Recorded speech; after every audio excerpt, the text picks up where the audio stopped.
Chapter 1. 1. March 2023. Tanner Hughes stepped onto the porch of the cottage that had once belonged to his grandparents and locked the door behind him. In one hand he held a duffel bag, in the other a garment bag protecting the suit he'd worn to his grandmother's funeral 5 weeks earlier. He looked up, noting a single cloud glowing brilliant white in the morning sunshine. It would be another postcard-perfect Florida day, and he thought again that his grandparents had chosen a nice place to settle down for good.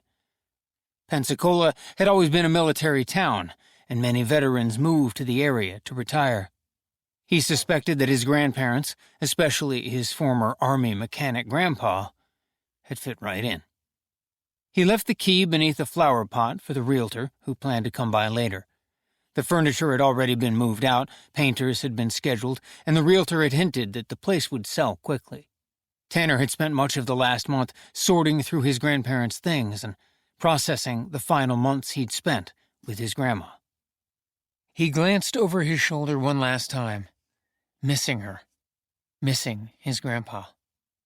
His grandparents were the only parents he'd ever known, his single mother having died minutes after Tanner had been delivered. It felt strange to know they were no longer around, and the word orphaned felt apt. After all, his mother had existed for him only in photographs, and, until recently, he'd known nothing about his biological father at all. In their taciturn way, his grandparents had implied they hadn't known his father's identity, and Tanner had long ago convinced himself that it didn't really matter. Sure, sometimes he wished he'd known his parents, but he'd been raised in a loving home, and that was all that really mattered.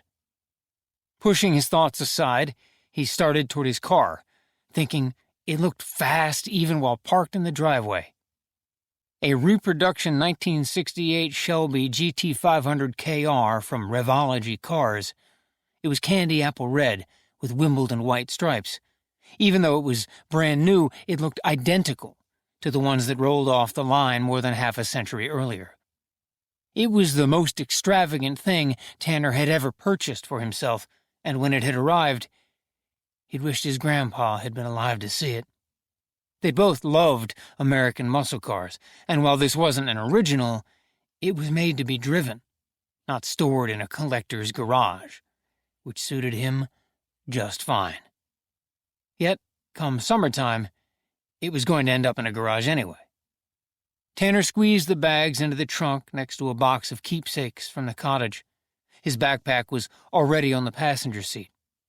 The engine started with a throaty roar, and he headed through town, toward the interstate, passing chain stores and fast food restaurants, thinking that aside from the beach, Pensacola didn't strike him as all that different from other places in other states he'd visited recently.